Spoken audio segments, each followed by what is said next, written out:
আমরা আজকাল সোশ্যাল মিডিয়ার যুগে মানুষের ওপরটা দেখে তাকে সবসময় আমরা বিচার করি। এই ধরুন, কেউ হাসি খুশি পোস্ট করছে, আমরা ভাবি খুবই সুখী। কেউ দামি জামা কাপড় পরছে, আমরা ভাবি যে সে তার কাছে খুবই টাকা পয়সা আছে।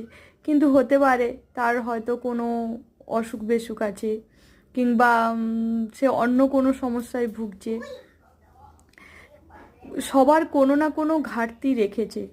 ভগবান কাউকে পুরোটা সুখী করেনি আজও পর্যন্ত। কারুর ব্যক্তিগত জীবনের সমস্যা আছে, তো সবসময় আমাদের উচিত পুরোটা খুঁটিয়ে দেখে তারপর বিচার করা। বাইরে থেকে দেখে আমরা কিছু ফট করে বলে দিলাম, সেটা কখনোই উচিত নয়।